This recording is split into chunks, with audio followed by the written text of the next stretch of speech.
Yo, what is up YouTube? James Baek here, and today we are going to go over my round 2 of the Champions Cup VGC tournament against Schmidty. I hope I'm pronouncing that name right, but yeah, this is round 2. We're both 1-0, we both have 1 win, 0 losses, and we're going to go into round 2 of the Champions Cup with the post-commentary analysis. Thank you all for showing so much love for the first episode. I really do appreciate it. Not the first episode, the first battle. Got a lot of love. Thank you so much. If you could, be sure to share some love if you do enjoy this video by leaving a like, and especially leaving a comment down below. I don't know why, but comments are a huge driver of the analytics system to push the video to being shared with others. So if you could do me a favor, leave a comment down below. Let me know what you think about the battle. Let me know what's going on in your life. Anything really. Just let me know in the comment section down below. But today we're going to get started and play against Schmidty here. And right here, when I saw team preview, I'm like, oh, this is so annoying. Because like, there's a Tyranitar, Conkeldurr, Indeedee, Hatterene, Butterfree, and Dusclops. You already see my Dusclops, Dragapult, Sableye, Arcanine, Milotic, and FERROTHORN. So this matchup's really annoying because one, Hard Trick Room's annoying, but it's with Tyranitar this time over like Rhyperior, and that actually makes it harder for me because it makes it harder for me to go like a ghost method because the Tyranitar actually hits the Dusclops compared to like a Rhyperior. Conkeldurr is also kind of annoying for the non-ghost method of the Dusclops, Arcanine, Milotic, FERROTHORN, which is what I usually tend to bring against Trick Room teams, especially with the Follow Me. So yeah, especially since my opponent's got both redirectors in the Indeedee and the Butterfree, I can't exactly do much, and the Butterfree pretty much outspeeds everything on my team besides Arcanine and Dragapult. So yeah, I'm already thinking this is going to be really annoying because I don't know what my opponent's going to lead. I'm expecting the Hatterene to lead here with Indeedee, so I'm going to lead Dragapult plus FERROTHORN because I pressure like a Follow Me from the Indeedee, and I get to see if Hatterene goes for Trick Room or if it goes for attacks right away because Hatterene is just such a big threat. It does so much damage, and also that dumb G-Max move, the G-Max Smite, which confuses both Pokemon. Who thought that was a great idea, but you know, we gotta fight through it. So I'm gonna be bringing the Dragapult, FERROTHORN lead. I have to bring Milotic and Arcanine, I think. I can't really afford to bring Sableye. And I don't think I can really bring Dusclops in this game. Like, I was considering it, but like, the Tyranitar is such a big threat, and I felt like I needed Dragapult just to pressure the Hatterene for damage no matter what. I also didn't have much to deal with the opposing Dusclops, so yeah, this is going to be a tough one, but I think we can pull through if I am able to just stall out the Trick Room effectively. And my opponent actually leads something a bit different, which is actually kind of worse for me. It's going to be that Dusclops Indeedee, which means that my opponent's setting up probably for that Tyranitar sweep. And I also got to be worried about Conkeldurr, because I didn't bring much for Conkeldurr in this game since I left my Dusclops behind. So I will lead my Dragapult plus FERROTHORN. My opponent's going to find out I'm weak to Policy and Assault Vest on this FERROTHORN. And right here, I'm debating about what I should do, whether I should switch, whether I should just go for attacks, whether I should Dynamax right away. But I feel like the best play is like Dragon Darts right here just to get some damage off. Because I need to stall out Trick Room, I need to play defensively and weaken the Dusclops at the same time. Otherwise, I'm not going to be able to win because if my opponent's too healthy, even if I stall out Trick Room, my opponent gets a second Trick Room up, and that's 100% game over. So I'm going to go for Dragon Darts here and knock off into Indeedee and find out that item. Since we saw that it wasn't Psychic Seed, so I'm wondering what item it is. Probably, I'm assuming it's a Safety Goggle set. But I wasn't too sure yet, so I do go for Dragon Darts, which is redirected by the Follow Me, so I don't get any chip in the Dusclops, which is unfortunate for me, but it's alright. Knockoff going to come out into the Indeedee, barely survives, but that's actually better for me. I would prefer it to keep alive, because that doesn't mean my opponent gets a free switch in like Rhyperior or that Conkeldurr, so, or not Rhyperior, Tyranitar. So Trick Room does go up, and here I'm like, okay, what do I do here? Because this is kind of annoying. If I attack with FERROTHORN, I don't think my opponent's hard switching into the Conkeldurr or the Tyranitar here, because I do have that FERROTHORN that could Dynamax Max Steel Spike, which is okay here for me. So I'm like, okay, probably Psychic, Mystical Fire, maybe just Follow Me comes out from the Indeedee. I'm going to switch out to Milotic, because if you go for Mystical Fire, I get boosted.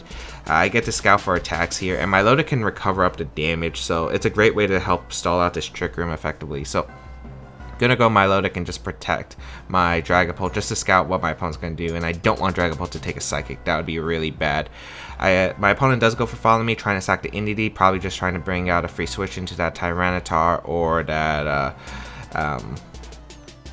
Conkeldurr in the back, as Will-O-Wisp is revealed on the Dusclops. And Will-O-Wisp is kind of annoying. I was like, do I switch on Arcanine and make the risk? But I'm like, I probably need Arcanine because it's going to do the most damage to that Tyranitar in the back. So I'm thinking I probably just sack Dragapult here realistically, because I don't see it doing too much. I think I could see it, you know, handling the Dusclops if I stall out Trick Room effectively, but I think I can win even without it if I just knock off the Dusclops with my FERROTHORN. So I'm like, okay, I'm just going to go for darts, get that chip, even if it's a little bit of chip into the Dusclops. I doubt it has Pain Split if it revealed Will-O-Wisp and Trick Room, and it has that Boldles, I think, for that Tyranitar, and we don't know the last move, but I'm assuming it's Nightshade. So I will go for Recover here because I am expecting a Psychic from the NDD into the Milotic, or a double up in the Milotic potentially with Nightshade and Psychic to weaken it. So my opponent does miss the Will-O-Wisp, which is pretty huge for me. That is pretty huge for me. I would have been fine with it. Again, I was kind of like sacking my Dragapult at this point because I felt like I could win without it. But the miss is actually pretty nice. So I'm able to get, you know, a bit more chip damage in the Dusclops. Doesn't really do much. And I'm able to heal with my Milotic, which is really nice. So perfectly stalled out Trick Room here, as we got 2 more turns of Trick Room left. So I'm thinking, okay, I need to damage this Dusclops a bit more. I think I could still win with Dragapult. We do see that the Conkeldurr will come out here. And I'm like, okay, this is not bad at all, realistically, because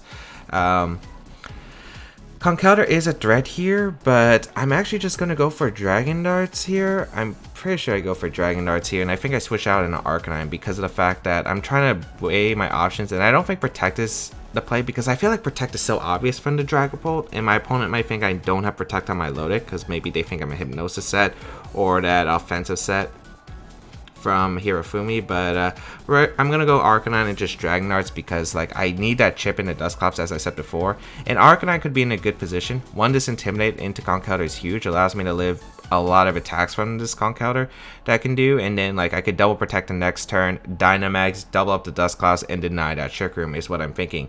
So Will-O-Wisp is going to come out, and it predicts the Arcanine switching out, and the Drain Punch is going to come out, but unfortunately my opponent crits me, which puts me in a bad spot because of the fact that now I'm in Mach Punch range, so I can't even double up the Dusclops anymore. So Dragon Dart's gonna come out. It gets good chip on both Pokemon. Flame Orb is revealed, so yeah, to be expected.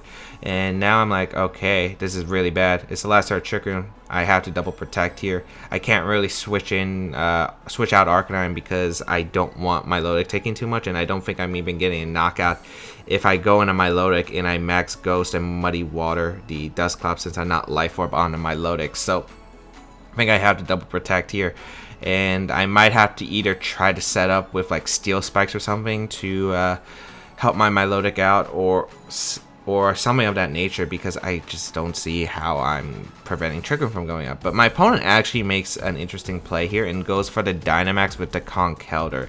So this actually is huge, which means my opponent's no longer able to click priority Mach Punch to knock out the Arcanine.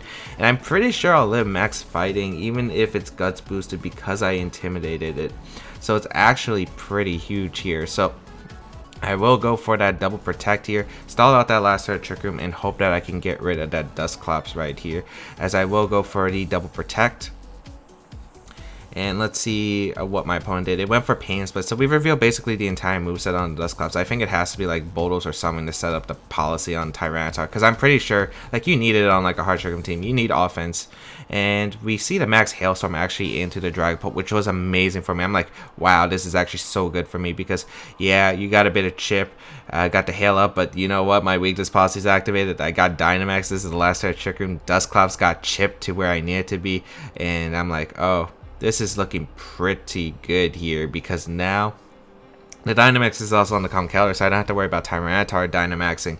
And now I'm like, oh, this is amazing. I can actually go for the Max Dragon into the Dusclops slot to lower that attack on Conkeldurr and Flare Blitz knockout. I could have also went for Max Phantasm to knock out the Dusclops and Flare Blitz the Conkeldurr, but I wasn't sure if that KO'd, and I didn't really want to risk it, so I'd rather just go for the guaranteed attack drop in the Conkeldurr, so I can guarantee live the Hailstorm barring a critical hit. And if there was a critical hit, oh man, I might have been mad, but you know what?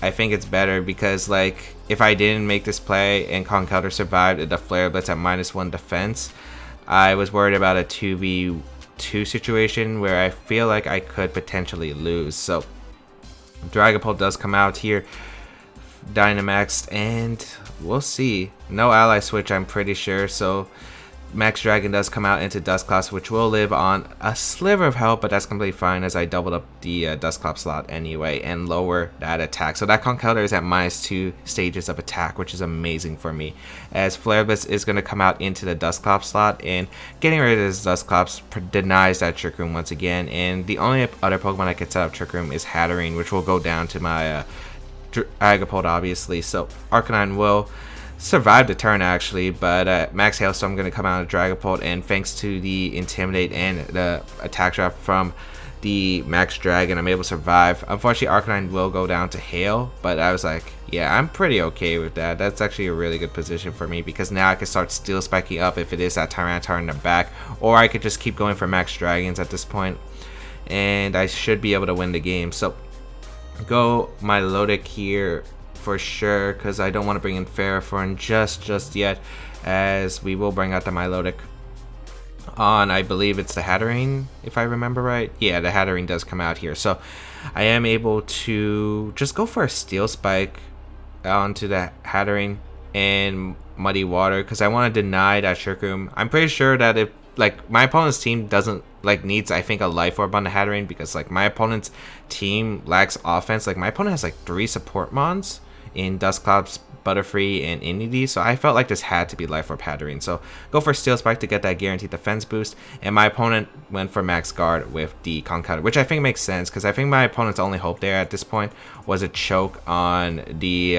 my side by doubling up the Conkeldurr on the Max Guard and getting Trick Room up. Also, there was a chance that Hatterene most likely didn't have Protect, probably like Psychic, Dazzling Gleam, Mystical Fire, and Trick Room. So like I felt like Max Steel Spike was just a all-around good play here, as it covered a lot of options. Even if Conkeldurr and Max Guard, I got the Steel Spike up, and I might have been able to live another Max Hailstorm and a Hail. I think it would have been super close, but yeah. And this is the last turn of Dynamax for my opponent's Conkeldurr, and yeah, like I still have a +2 Dragapult that can just fire off a Max Dragon at this point, and yeah, I could just fire Muddy Waters with my Milotic. It looks pretty bad for the Conkeldurr. I don't think it's living. Even if it gets a double Protect, I just go for Dragon Nurse the following turn. So yeah, there's pretty much no chance for my opponent to win this game. And as you saw, the Will-O-Wisp did matter quite a bit, but also so did the Flare Blitz. I mean, not the Flare Blitz, the Drain Punch crit. Because I feel like even if I got burned, if my opponent still activated the Policy, I would have been fine. And also the fact that I think I'm able to get rid of Dusclops by going for Max Phantasm into Flare Blitz after defense drop, so I felt like I was alright even if it got burned. But like since it didn't get burned, like it was able to put in even more work, but I still feel like it would play it out pretty similar. But we gotta go into game 2. I am pretty sure that my opponent is gonna go, I feel like my opponent goes offensive this time. I feel like the Dusclops was super passive, it just didn't do much, so I am expecting like the Hatterene, but I'm not exactly too sure of like what my opponent's gonna lead here. I feel like Dusclops was actually pretty decent, but like it just didn't do much. Like it set up Trick Room, but it just didn't do anything else. So I'm expecting like Hatterene again, but maybe in the back this time. Maybe my opponent goes Clops again, but I'm definitely expecting maybe like Tyranitar, Conkeldurr, Hatterene, Indeedee, I think. Or maybe you don't even bring the Indeedee. I actually thought my opponent was actually just going to lead Conkeldurr straight up to deal with the FERROTHORN. So I thought my opponent was going to lead like Dusclops plus Conkeldurr with Hatterene and Tyranitar in the back. So I'm actually going to switch up to what I normally lead, the Dusclops Milotic, because I feel like it's probably the most okay thing I can do here. Like it's a good mid-ground play, I feel like, overall, because this is something that's kind of defensive because it prevents like Bulldoze from coming out from my opponent. My opponent does that, and I could always just switch to Arcanine for that Intimidate if it's like Conkeldurr as a lead. So, and we're gonna actually see it's gonna be the Hatterene and Butterfree. Now this was probably like the worst lead I could have imagined, because I led 2 things slower than the Butterfree, and it's already not looking good. I'm able to find out it's a Sash Butterfree and a Life Orb Hatterene. So yeah, so pretty bad. Sleep Powder is going to come out. I'm not sure who my opponent's going to click Sleep Powder on. My opponent has the option to G-Max, but can also go for a Trick Room. I think my opponent would just go for damage though and wouldn't play the reverse Trick Room mind games with the Dusclops. So I'm thinking my opponent's just going to attack here with the Hatterene, just go maybe for a Dazzling Gleam or Psychic. So I'm actually going to go hard FERROTHORN because I'm expecting the Sleep Powder and a Dusclops slot potentially, since my Lodic's not really that offensive.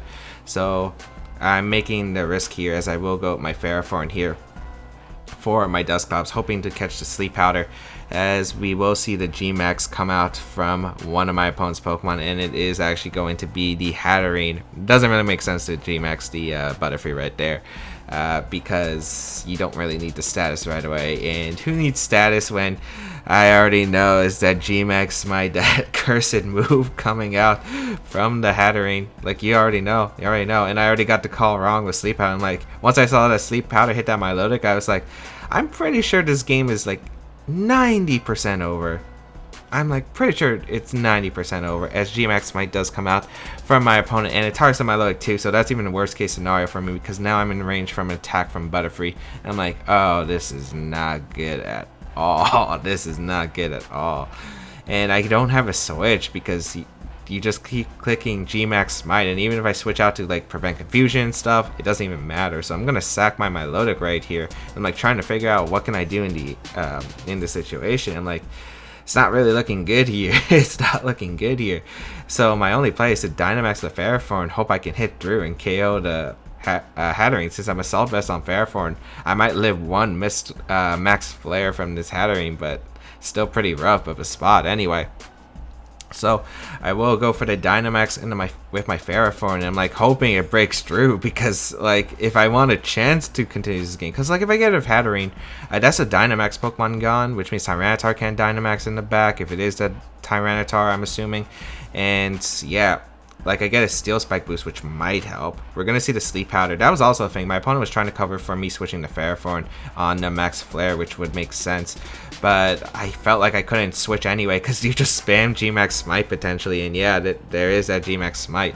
So I felt like Sleep Powder Max Flare covered, and also like a Sleep Powder G-Max Smite, of course. Like my opponent could Sleep Powder the Milotic slot, and unfortunately FERROTHORN does hit itself in confusion. I'm like, oh my, hey, this is not looking good. This is not looking good, as I will go out into my Arcanine here, because if I go into Dusclops, I basically take a sleep and another confusion. I'm like, no, I gotta go Arcanine here.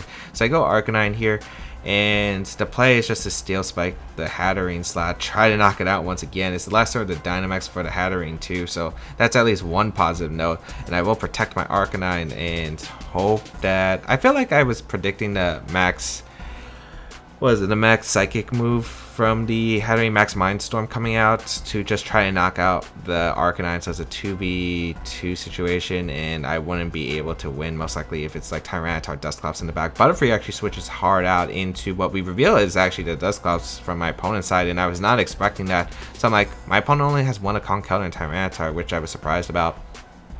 So we will protect the Arcanine here, and I'm actually surprised that Butterfree didn't stay in just to click Sleep Powder, as we do see the Hatterene go for the Max Guard here. In FERROTHORN, it doesn't matter if you attack here, but the chip is kind of annoying, but I do hit myself. So the Dynamax is gone, and I actually understood the Dusclops coming out. I guess my opponent just wanted that Will-O-Wisp into FERROTHORN just to burn it, which makes sense. And here I'm like, okay, Flare Blitz Life Orb should knock out the Hatterene, so at least I got that kind of play to make. I thought my opponent was actually just going to switch out Hatterene, go out into like Butterfree and sack it, because I feel like if you get Trick 'em Up with one of your Mons, like the whatever's in the back, Conkeldurr, which I'm expecting at this point, I think you have to bring Conkeldurr, or even Tyranitar could set up, I guess, but I am expecting the sack from the Hatterene here into Butterfree, so I'm like, I might as well break that sash anyway, but it ends up being Tyranitar, which is even worse for me. I should have probably doubled up that slot with the Max Steel Spike plus the Flare Blitz, but I didn't want to give, again, I was expecting the Butterfree sack,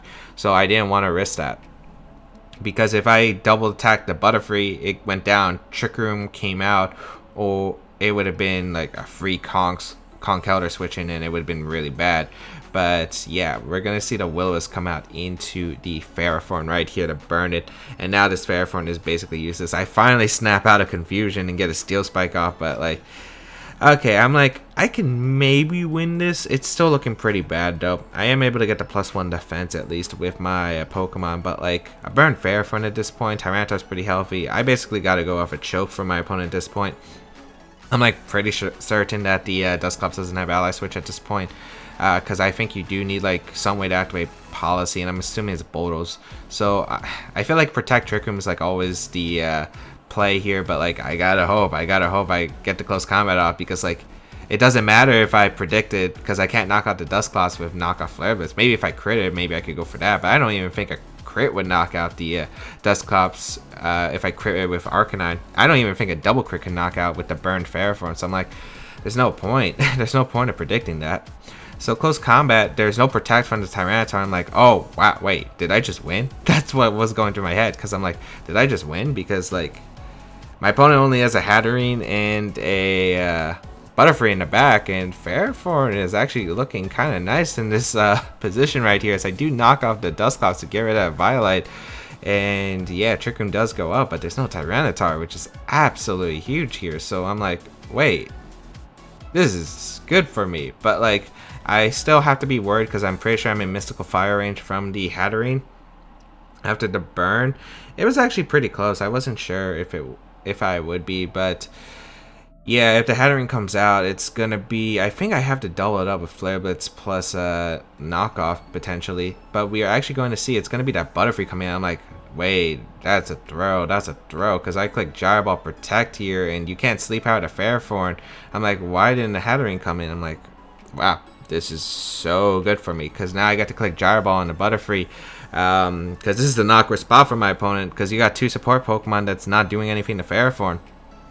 And if you lose your support Pokemon, once Trick Room's over, the Hatterene's not doing too much. So, gonna be able to get the Gyro Ball off into the Butterfree, no Protects even, to scout out Protect from my Arcanine, as Pain Split comes out from the Dusclops and a FERROTHORN. But that doesn't really matter too much, because like I'm not taking too much damage, as Sleep Powder going to be into the Arcanine slot. But yeah, I'm in a really good position, because now I can just click Gyro Ball into the Butterfree slot and Flare Blitz into the Dusclops. This is the problem with not running Nightshade on Dusclops. Like, yeah, you burned me with the Will-O-Wisp, but like you're not doing any damage, and this is kind of important. So now I'm able to just go for Flare Blitz. I know it won't KO, but like it prevents the Hatterene from switching. Like if my opponent wants to go Protect with the Butterfree and hard switch to Dusclops for some reason, which you shouldn't do in this position, but it covers that. I get the damage on Dusclops, which is actually pretty important.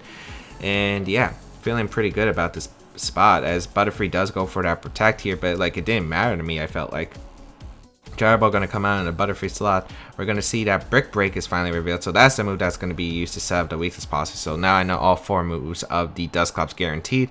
The Iron Barbs chip might put it in Flare Blitz range. I was thinking after Sand, so Flare Blitz gonna come out, because there's no Violet on the Dusclops, because I knocked it off. Dusclops does barely survive, but it's put in Sand range. I do get the burn, but it doesn't even matter, because like the Sand was gonna knock it out anyway. So Dusclops does go down here, and it's like, okay, it's Hatterene and Butterfree, 2 turns of Trick Room left. I'm pretty sure I win, because this turn, because like FERROTHORN's slower than Hatterene, so all I have to do here is stall out that Trick Room and knock out the Butterfree, and Arcanine wins. So I'm thinking of how I 100% win this guarantee, and I feel like, how do I get myself in a position? I feel like it's just Gyro Ball the Butterfree slot and switch into Dusclops, because if the Butterfree somehow gets it, if my opponent gets a double Protect, you can't knock out both Dusclops and FERROTHORN, and I'm either guaranteed a Nightshade or the Gyro Ball off the following turn. My opponent basically needs a triple Protect at that point, and even then, I think Dusclops can win in the end game. So, yeah, I'm just gonna keep my Pokemon around, keep my Arcanine around. We already found out the items earlier. Dusclops comes in, as my opponent does fail that double Protect, and that 100% seals it up. So Gyro Ball will be able to finish off the Butterfree. I think my opponent needed a triple Protect even for a chance to win this, and even then, it still looked pretty rough with this Dusclops alive. A Dazzling Gleam gonna come out, but it's not gonna be enough. FERROTHORN gonna live, so does the Dusclops. Sand subsides, so my opponent doesn't even get more chip in at Dusclops, which is kind of good and bad for me, I guess. But like, it's the last turn of Trick Room. I just get to click Knockoff into the Hatterene to make sure it's not doing anything to the Dusclops anymore. yeah, I just click knockoff because Gyro Ball's not doing anything, and I don't want to miss Power Whip. I don't want to reveal Seed Bomb either, and I might as well just go for that Nightshade and weaken the Hatterene, because like last turn Trick Room, like if you KO the FERROTHORN here, Arcanine just comes out and clicks Flare Blitz and just wins the game as my opponent clicks the forfeit button. And yeah, I'm able to take the set 2-0. Wasn't exactly the cleanest set. My opponent did dodge. I mean, I did dodge Will-O-Wisp game 1, but again, I felt like it was very possible for me to win that. I was trying to sack the Dragapult anyway, and even if the Dragapult did take the burn, I feel like I could have actually done a similar situation thing and still been able to win the game from there. Also game 2, there was obviously a bunch of luck with the G-Max Smite too to balance it out. My opponent also got the crit game 1, which could have made it a lot tougher. Like, it could have made it a lot tougher. So I guess it kind of balanced out. Luckily, we were able to pull out the win there, as that I was just super surprised not to see Conkeldurr. I think my opponent actually tweeted me on Twitter, or shot me a tweet saying that I probably should have brought Conkeldurr, and I was like, yeah, I was actually super surprised my opponent didn't bring Conkeldurr. But yeah, that's gonna be it for Champions Cup round 2. Hard Trick Room, able to pull out the win, which was really nice. So I'm now 2-0 in the tournament. If you don't know this tournament, it is a hard 8 wins, 1 loss cut, except I think there was only 1 or 2 X2s that made it through, depending on the flight, but I'm pretty sure that there was only 1 X2 who made it in my flight, and I wasn't obviously going to risk that. So I am 2-0 in the Champions Cup, and yeah, 7 more rounds to go. But yeah, able to win that Trick Room matchup. That was a very scary matchup too. That was a really scary matchup. Tyranitar Conkeldurr with Hatterene was just, oh, that could have been scary. That could have been scary. There's so much that could have gone wrong there, but luckily we were able to pull it through. But hope that everyone enjoyed today's episode, or this post-commentary analysis video. Hope you enjoyed. I hope you enjoyed it. Let me know any feedback you have down below in the comments of what I could do better. If you're enjoying my post-commentary, do I need to start pausing like in between turns, for instance, to, I guess, deeper explain my thought process? I feel like I'm pretty clear right now with how I'm doing it, but maybe because it hasn't been like super in-depth yet, where like there's a lot of mind games going on right now. But yeah, let me know in the comments down below. You can check out my other stuff down below as well, my social media size here on the channel, and more, my original VTC series, back-to-back battles. And yeah, you could also check me out on Twitch, where I do live stream. I do live stream. You can check it out down below, and you could also join my community Discord down below as well. But otherwise, yeah, that's gonna be pretty much it. Thank you all for tuning in. Have a great day, people. Until we bow again, I'll catch y'all later.